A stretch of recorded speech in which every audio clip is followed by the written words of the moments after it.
Good morning. Sound off, Jonathan. It's great to see so many folks. Great to see so many folks here, standing remotely in the back. We're here from the government, and we're here to help.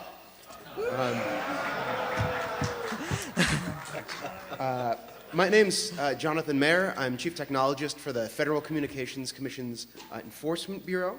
I'm joined by wonderful colleagues throughout the federal government. We have Lori Craner, who's Chief Technologist of the Federal Trade Commission, Eric Mill, who's a Senior Engineer at 18F in the General Services Administration, and Alan Friedman, who's Director of Cybersecurity Initiatives at the National Telecommunications and Information Administration. Yeah, eat the mic.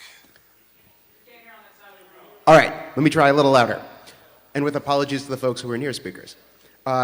And Alan Friedman down at the far end, who's Director of Cybersecurity Initiatives at NTIA within the Department of Commerce. So it's a great cross-section of different technology policy roles within the federal government.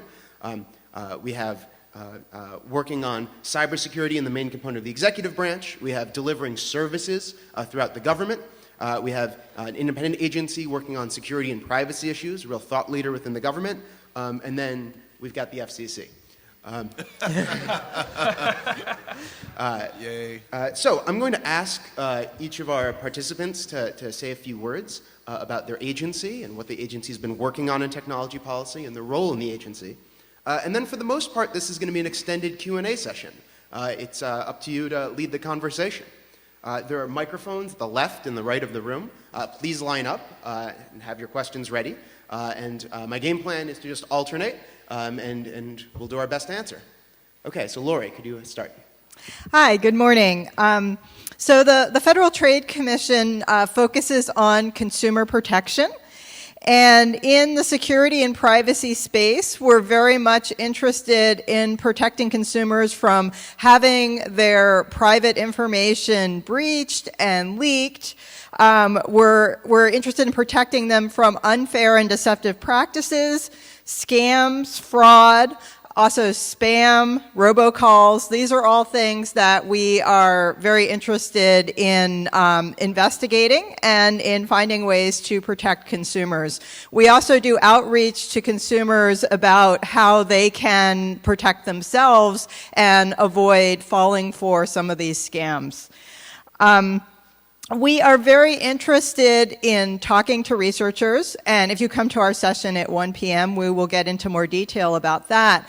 But we would like to work with the researcher and hacker community to identify vulnerabilities that we need to be aware of, to identify tools that we can use, that consumers can use. And so we encourage you to come talk to us. We've also set up an email address, research@ftc.gov, where you can send us the things that you've discovered that you would like us to know about.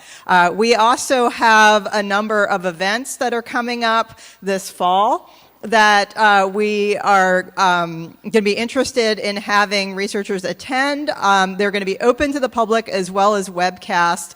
So we have a workshop coming up on drones. We have one coming up on smart TVs. We have one coming up on disclosures. So privacy notices are one form of disclosure, but other kinds of disclosures as well. A bunch of things. And then in January, we will have our PrivacyCon event. You can read about all of these things at ftc.gov/tech. Thank you.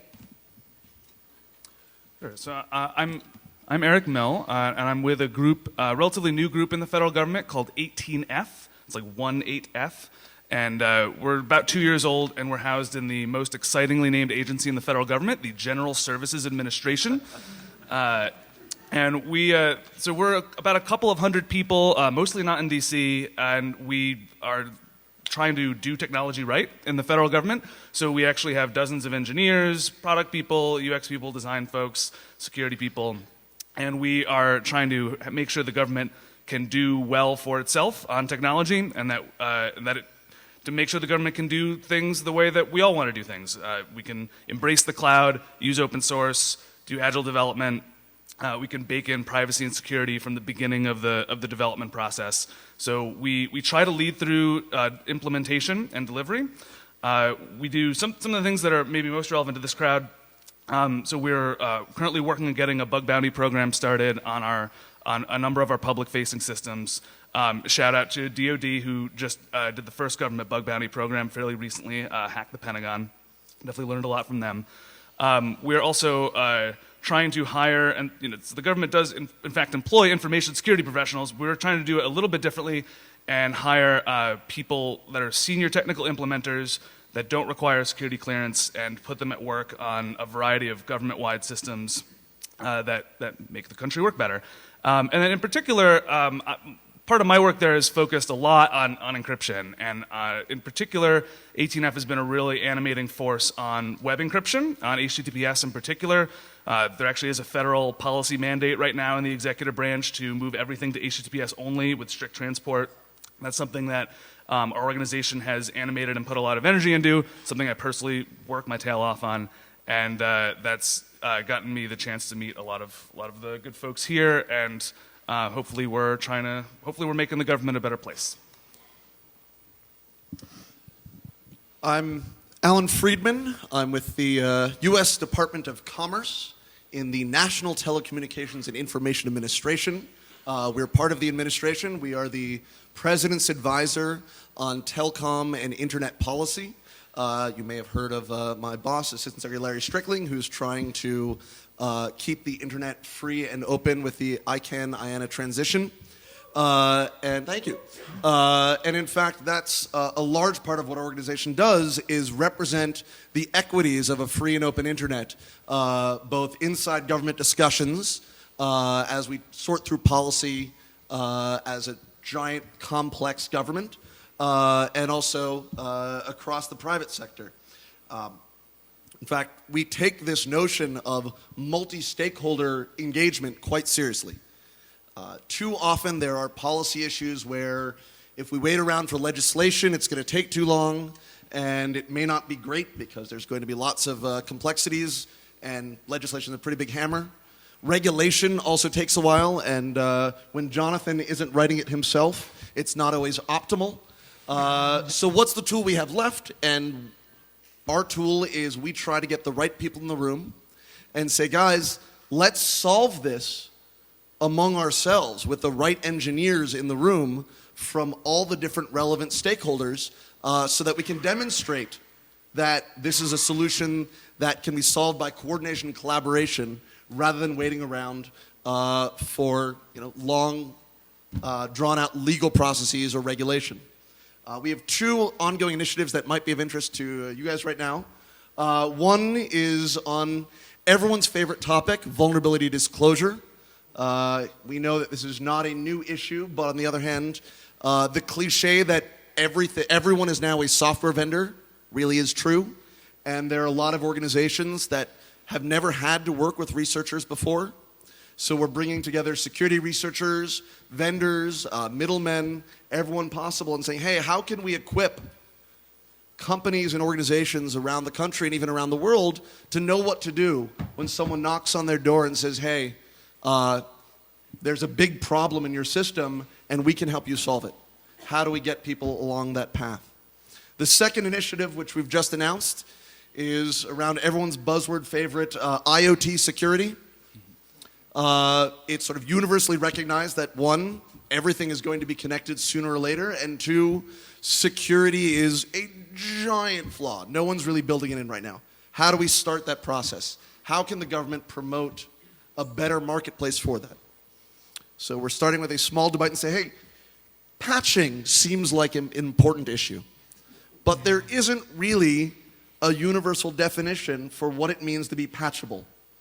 So let's get tech engineers, people who make products, consumer representatives, security researchers in a room and say, what are the different dimensions of patchability? Here are all of the technical details. Here's the user experience. Here's the connectivity issues. Let's build a taxonomy and then try to collapse that down to a small set of definitions. There is no one size fits all. And from those definitions, have a couple of words that we can tell consumers, don't buy a smart widget without this on the box, voluntarily. Right? This isn't the government saying don't do this. This would be Consumer Reports or Mudge or someone else saying, hey, look for these words, but these words are backed by a couple of paragraphs of technical specifications. And by the way, if you lie about what's in your box, we have some colleagues in government who know how to take care of that. So if you're interested in talking about IoT security or vulnerability disclosure, we're very happy to have you engage. And we hope you do, because when we mean it, we say it's multi-stakeholder. Whoever shows up gets a voice to weigh in and make sure that everyone else can hear what you have to say. Thanks. So let me touch on the FCC briefly, and then again open it up for questions from the microphones. So the FCC is the federal regulatory agency for communications infrastructure and services, and that includes communications security and privacy. So in the US legal system, the FTC is sort of the closest we have to a catch-all data regulator, but there's a lot of sector-specific regulation. So for instance, our colleagues at the Department of Health and Human Services deal with medical security and privacy. FCC does communication security and privacy. And it's an independent agency in two senses. The first is we're not within one of the cabinet departments. And the second is the commissioners are nominated by the president and confirmed by the Senate, but they don't report to the president. So if the president wants to provide input on an FCC proceeding, he writes a comment to the agency, just like any of you can. So the independence is very real. The FCC's core function is independently proposing, enacting, and enforcing rules. So it's a little bit of a blend of the three branches of government. We say, here's what we think the law should be on this issue, and then put it out for comment. And any of you can write in and say why we're right or wrong. Then the FCC finalizes those rules, and then ultimately it becomes a job for where I sit primarily, the Enforcement Bureau, to make sure those rules are followed. So the FCC's authority in communications covers a range of technologies, radio and all sorts of RF emissions, television, whether broadcast or cable or satellite or fiber or whatever's next, telephone, of course, and the agency's recent focus has been especially on broadband internet. So you may have seen the term net neutrality somewhere or other. I'm just going to guess this crowd's heard that one before. So the FCC proposed strong rules to protect the open internet. And just a month and a half ago, the DC Circuit concluded that those rules were consistent with federal law, and net neutrality is the law of the land. So much of the net neutrality proceeding focused on the kind of economics of innovation online. But at the time, the Commission said, we know we're going to come back and look at security and privacy, do more rules on security and privacy, kind of left that open for another day. And so earlier this year, the Commission proposed rules for ISP security and privacy, saying that ISP should be transparent about their practices, should have reasonable security protections in place for your data, and that you should usually have choice, and opt-in choice, if your ISP wants to repurpose your data for advertising or anything else. We've also been vigorously enforcing security and privacy protections that are already on the books. So for instance, earlier this year, we settled with Verizon for tampering with their customers' internet traffic to insert unique identifiers that made them trackable online. There was a over $1 million fine, but more importantly, Verizon agreed to make the practice opt-in for any of these headers going out to third-party businesses. We've also done data breach cases against AT&T and Cox. And just earlier this week, you may have seen, we reached a settlement with TP-Link, a router vendor, over selling some routers that could be modified to create radio interference. But an important part of that settlement was TP-Link committing to working with the open source community and chipset manufacturers towards bringing Linux support, custom firmware support onto their routers. So even when we're kind of operating in one of our kind of classic areas, we're trying to make sure to promote innovation and make sure that sort of the freedom to tinker is protected. The freedom to lawfully tinker, my boss likes to point out. Let me close by touching on some of the exciting work in progress we have. So just recently, the Commission set up the sort of licensing infrastructure for upper microwave spectrum. Now, upper microwave spectrum I knew nothing about before coming to the agency. It turns out the technology is now there to make this very useful spectrum, and it's widely believed to be an important component of 5G wireless technologies. And so the Commission set out its security expectations for the spectrum and plans to address 5G more fully soon. Those expectations include that there be a routing security, and for voice calls and text messages, security from one communications device to another communications device. We think that's what the use of the spectrum should look like. And if you'd like to hear more about it, one of my colleagues, Admiral Simpson, is going to be doing a presentation at the Internet of Things workshop here at DEF CON. We've also done quite a lot of work recently to address robocalls. The chairman sent out letters to the major telecom firms saying he expects immediate action. AT&T has taken up the charge. They're leading a new multi-industry working group to deliver actionable results, including new deployments of call authentication standards, new efforts to make sure phone numbers like the IRS mainline can't be easily spoofed, and efforts to build compatibility interfaces so folks can bring filtering like spam button technology into the phone system. And then I mentioned earlier, the agency has been working on security and privacy rules for ISPs. We proposed those in March. The comment period closed recently, and so that remains work in progress. So that covers what I wanted to cover for the FCC. And again, this is your session. It's going to be mainly Q&A. So there's a microphone there and a microphone there. And by all means, line up, and we'll take your questions. Thanks.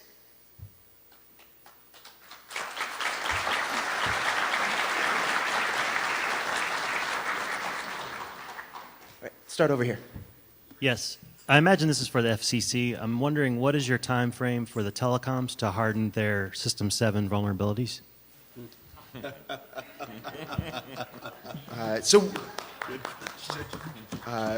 We work closely with the telecoms to implement better protections across their networks, including SS7.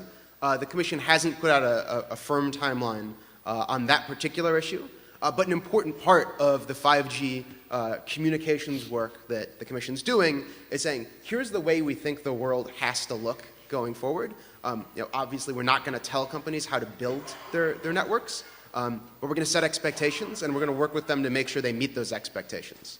And for now, that's an ongoing conversation, but the Commission does have regulatory authority and can always be firmer if that becomes necessary.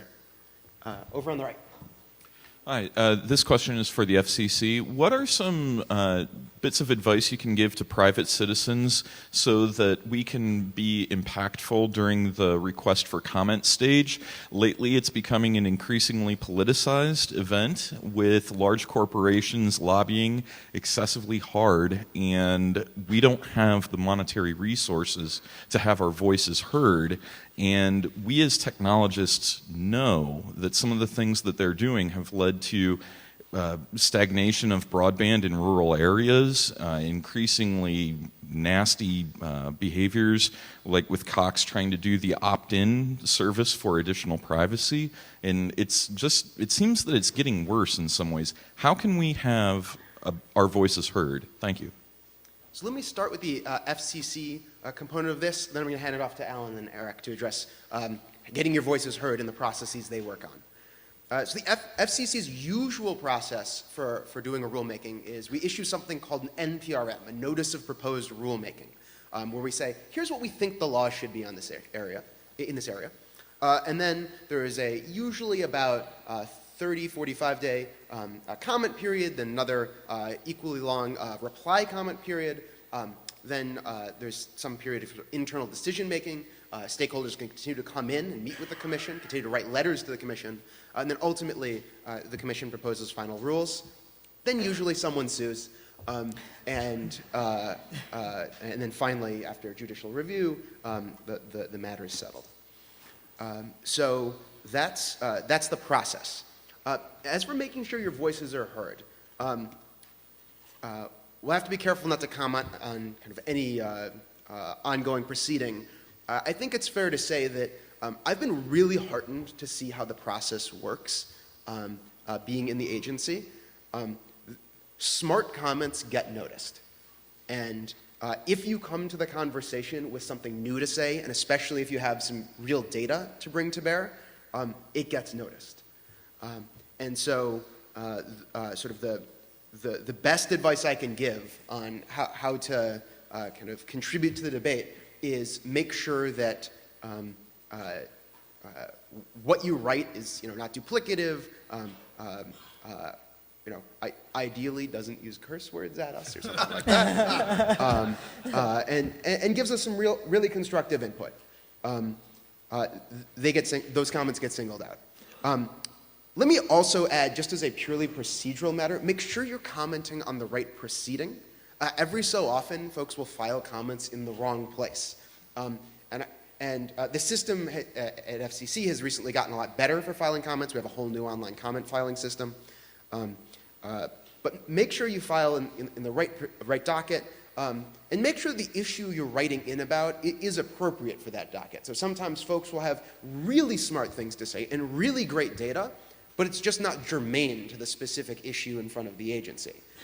By all means, call that to our attention. Feel free to kind of reach out to who you think is the appropriate contact at the agency. But it's easy for it to get buried in a docket if it's not germane, because someone will review the comment and say, it just doesn't bear on this particular proceeding. So that's a kind of procedural note.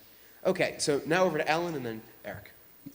So as an example of a comment process that impressed me how effective it was, a few months after I joined the Department of Commerce last year, I get a call from one of my colleagues in a different part of Commerce called the Bureau of Industry and Security. He says, hey, we're about to release a proposed rule based on this arms control agreement known as Wassenaar. So we had some discussions, and we helped prepare them for the fact that they were going to get some strong responses. And we did get a lot of responses, and many of those were really helpful. This was a case where industry and the security community were on the same side, but they brought two very different perspectives that was very helpful. It's challenging because often people were commenting based on news stories that were based on other news stories, and so by the time they filed their comments, it wasn't something that was directly related to the regulation, because a lot of this stuff is quite technical. So as Jonathan said, make sure, have as much preparation as you can. But this is an area where we got the comments, and they were overwhelmingly negative. I think there was one comment in favor out of over 200. And so the U.S. Department of Commerce worked with our government colleagues and has gone back to Wassenaar to try to renegotiate. And so that, I think, is an example of feedback from the security community driving policy in the direction that it should. And so as you are preparing to engage, it helps to talk to other people. If you have colleagues or friends who are engaged in the policy network, they'll be able to give you a little bit of background. If you're curious, at least in our case, I don't know if the FCC can do it, but in Commerce, we'll talk to you about what we're looking for so that you can tailor your feedback to give us the insight that we need to make good decisions. There are lots of organizations out there that are engaged in a lot of these issues, whether it's EFF or I Am the Cavalry. We need more advocates for security as a unique value. So please try to engage and learn as much as you can, and then give us as much feedback as possible. So I'll just briefly add on. It's actually a bit of an outside perspective. So I'm not in a regulatory agency now at GSA. Before this, I was at an NGO, a nonprofit called the Sunlight Foundation that does open government and transparency work for about 5 years. And I worked a lot on trying to make the regulatory process more accessible to people, because I watched many different times people leave the opportunity on the table to come and comment on a regulation. And I'll tell you that, like, the people who will always comment on a regulation that affects them are like affected businesses or the private sector. Not very often, comparably, do you get like real public constructive input on things. And it's not always well known that, like, and this is distinguishing from a lot of other countries in the world, that in the U.S., like, executive agencies that are issuing regulations must respond to every unique comment they get. They have to at least acknowledge it in some way. And I've read many final regulations that went down and addressed all the different groups and notable comments that they got, and changed their minds on small and large things as they went. You don't always get your way, but when you participate, showing up really does matter. And that was my personal experience as an advocate and like open government lobbyist sometimes, working on these issues, that showing up is everything. So I really do encourage you to, you don't literally, I mean, the Federal Register, if you go to federalregister.gov, they actually have added in the last few years a number of like really great alerting and feeds systems for you to follow things more easily. It's actually a really great team that built federalregister.gov. They were invited by OFR to do it after they did an app contest as an outside group of developers trying to reimagine what federal regulation and commenting should look like. And that is, and there are other services that will help you do that, and I just strongly encourage you to take that seriously. I'll just add that at the FTC, we often are looking for public input. Usually when we announce that we're having a workshop, there are opportunities to comment both before and potentially get on the agenda, as well as after the workshop. And we are very much interested in people who bring us data. We want data. We want empirical results. Not just the opinions, which are nice too. But if you are a researcher who can bring us data, that's something that we are going to be very interested in seeing. Let me amplify that point before moving on to the next question. We hear a lot from lawyers in the government. We don't hear so much from technical experts. And so that sort of input is incredibly valuable, and it gets noticed. Yeah. Hi. So you mentioned that the DoD now has a bug bounty, but for sort of an opposite perspective, one of the things that I do is run Census.io and other scanning for security things. And 5 years ago when we started, the DoD sent us a very strongly worded email saying, you'd better stop scanning us. So that means we can't participate with them. We can't tell them about vulnerable TLS implementations. So how do you engage with the DoD beyond just submitting to their bug bounty?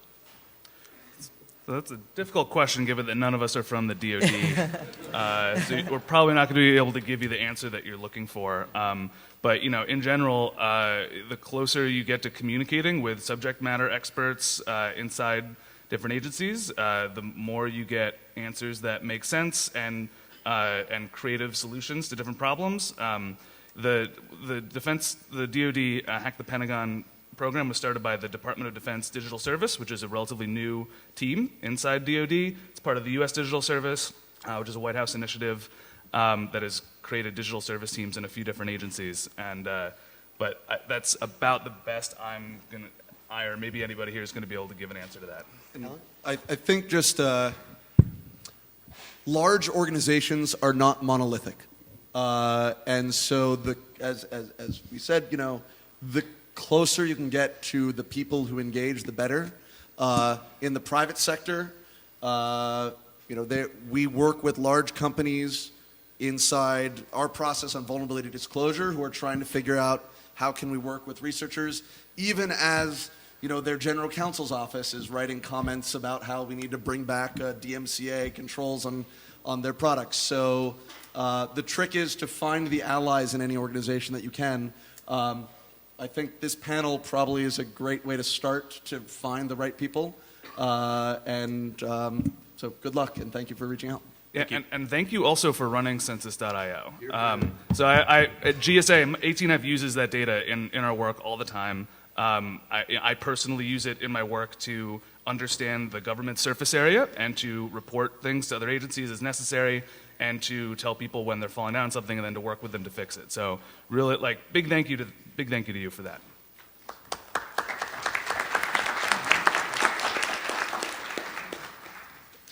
So I'm a student who's going into my senior year at high school, and I was just wondering, how did you guys get into the federal government, and how could a prospective student also get in? Thank you. Do you want me to go down the line? I think I'm going to speak for everyone who say we desperately need smart, passionate, technically aware people in government. Desperately need them.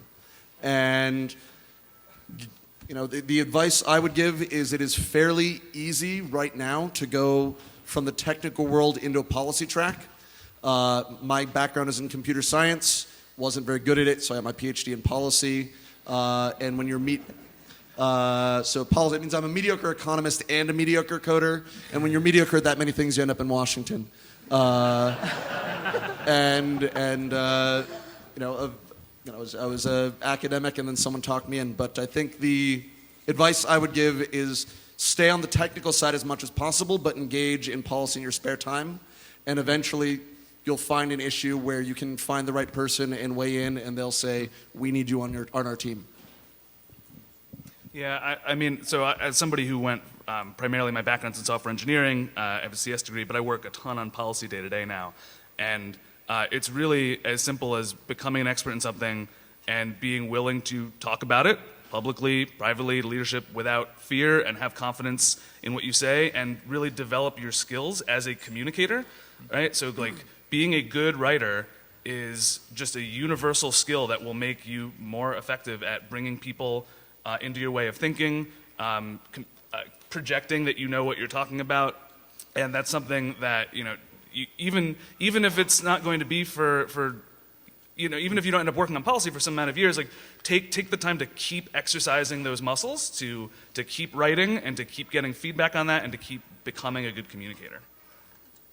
Yeah, so I started my career working in AT&T and was doing research on privacy mostly. And I actually presented research to the FTC 20 years ago. I went to their workshops. And when FTC staff said, can someone explain again how third-party cookies work? I would, take time from my day to call them back and to explain it yet again, right? And basically became known to them as someone who was willing to explain these technical concepts in plain language. I then became a professor at Carnegie Mellon and have steered my students in their research to trying to make our research relevant to some of the policy needs, and submitting our results to government agencies. And so right now I'm actually on leave from Carnegie Mellon, and the chief technologist position at the FTC tends to be an academic who comes in for a year or two. The other point I want to make for our high school student friend is that if you know that you're interested in government service, there are scholarship opportunities for you. So scholarship for service, if you are a U.S. citizen and have technical interests, you can get the government to basically pay your tuition in exchange for you then committing to do some work for the government. And so it's a great opportunity. To amplify something Lori said, it's about explaining things to other people. I mean, the community that we're all a part of here, this conference is tremendously huge. Even just this room is filled with people. This is a large, amazing community, and you could spend years, you could spend your entire career communicating to and within this community and go very far. But there are certain kinds of things and certain kinds of impacts that require you to speak outside this community and to make your work accessible and approachable to a larger set of people, because even a lot of people who aren't professional information security folks, professional privacy folks, have an interest in that, aren't dumb, and are intellectually curious and are willing to apply and integrate that stuff into their work. So it's something to remember too, that even though you may not ever have to, you may never be confronted in your life with a time when you have to communicate to the broader community. It's that there are certain kinds of work that you really should do that. So I'm also a loaner from academia. I'm on loan to the FCC from Stanford. Go Bears! Go Bears! It's inevitable. Look, we can't all go to school at a country club.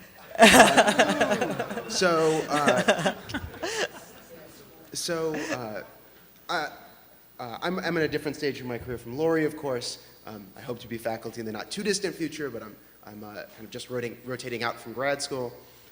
And so I want to note there are opportunities absolutely at that stage of your career coming out of academia. If you don't know what you want to do next, you're going to take a little gap between what you're doing in academia and whatever comes next. The government has great roles there. There are a bunch of great opportunities straight out of college, straight out of grad school.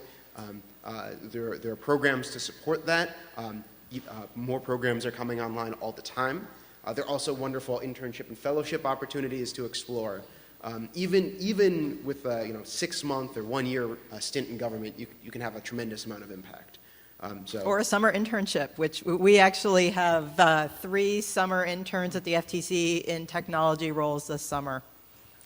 And I really want to emphasize Eric's point about communicating with folks in government. I think kind of having worked on both sides, and I guess I should come clean, I'm also a lawyer, the way in which folks communicate in the hacker community is very different from the way folks communicate in government. For better or for worse, but learning how to sort of speak Washingtonese is really, really important. That's something you can learn in advance of coming to the government, and it's a great skill set you can pick up if you spend some time inside the government. Yeah, over on the left. Great, thanks. Dan Tynan for The Guardian. I have a question for all the panel members, and it's kind of a general one. There's been a lot of speculation lately, given the hacks with the DNC and Hillary Clinton's campaign, that the actual election could be hacked, in particular by a certain nation state whose name begins with R. So I'm going to ask you to rate, on a scale of 1 to 10, 1 being not a big deal, 10 being holy shit, how worried you are about this happening, and if so, what worries you most?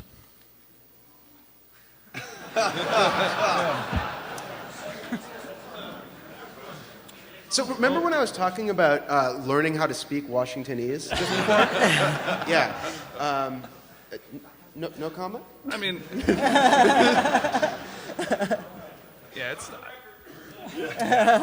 Yeah, it's. I mean, I don't think it's not really any of certainly not my area of expertise here.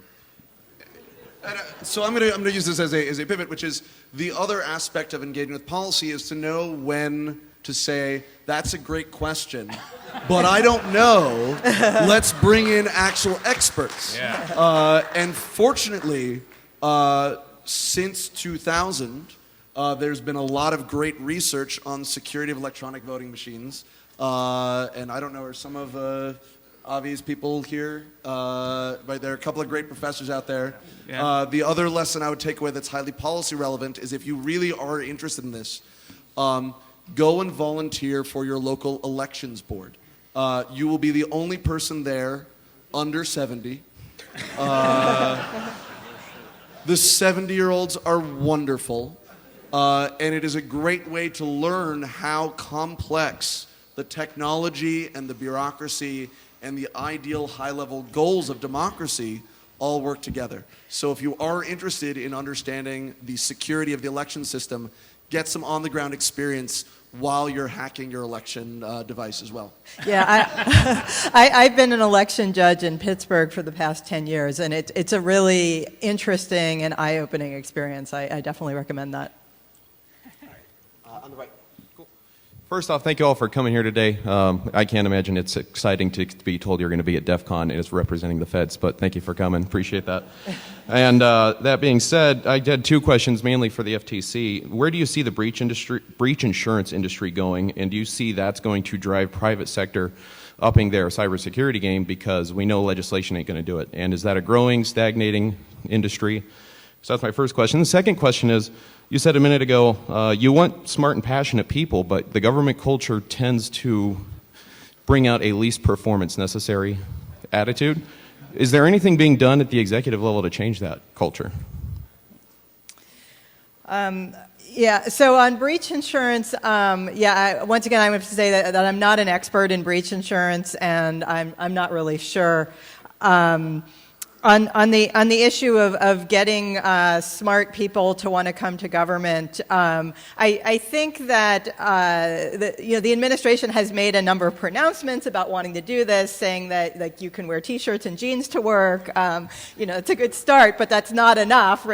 Just along those lines. I think that within our agency, we're an agency that's mostly attorneys, and it's set up to work the way attorneys work. And as we're hiring more technical people, we're saying, wait, we may need to do things a little bit differently for our technical folks so that this becomes the kind of place that they want to work and where they can thrive. And I think the leadership is very much open to that. I want to add something on the culture change. So 18F is a new office. We're about 2 years old in the GSA, and one of our missions there and in the rest of the government is to work on that cultural problem, to attract people to government, and also to make it a great place to work for people.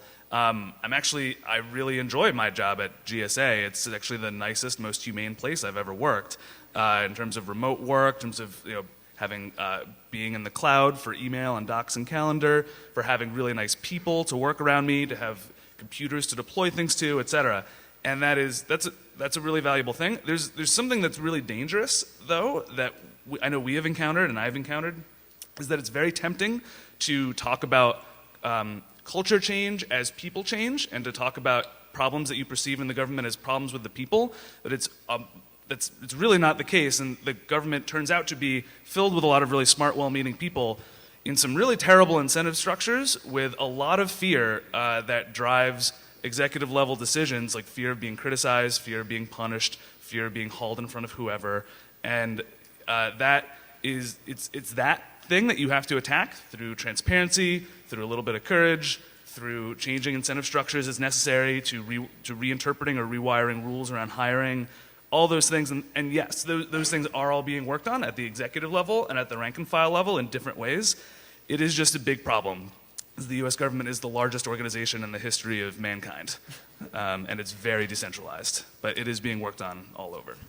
The only thing I would add to this, as someone who's quite new to government, is some advice that was given to me when I was first approached. Is your first boss is really helpful, and I'm lucky, and I think many of us are lucky to have fantastic supervisors who recognize that doing Meet the Feds and something like that is really important to the missions of the policy that we're trying to change. And so if you are contemplating joining government, think a lot about your supervisor and what that relationship is going to look like, because a great supervisor just makes your job a lot more fun. Hey, my question is, what kind of metrics or data points do you guys capture to make sure that your organization is safe or secure or on the right track? Sorry, could you repeat the question, or Jonathan maybe? Yeah, so what kind of metrics or data points do you guys capture to make sure that your organization is safe or that you guys are on the right track? Right. Do you want to talk about how you defend? About what? Talk about how you defend government IT? Yeah, sure. So, I mean, it varies, right? So, in terms of monitoring your own systems, people use all sorts of different scanning tools. People use all sorts of different metrics about the kind of costs that are incurred on those systems. I know that, so one of the things I work on is measuring encryption presence and quality around the government and around 18F's and GSA's systems especially. And, using all the same tools that you all probably use, things that are based in libcurl, things that are based in SSLIs, use data from from ZMAP scans of the internet. We're running in Unix-based environments and doing that same sort of work. And so, we use the same tools that you all do, and use that to improve our work. So I believe we're getting the signal from the goons that it's time to wrap up. So thank you all for your questions. We're going to stick around for a few minutes to allow additional questions outside, We're gonna stick not inside. Please go out that exit door on that side of the room. All right, thanks again. Thank you.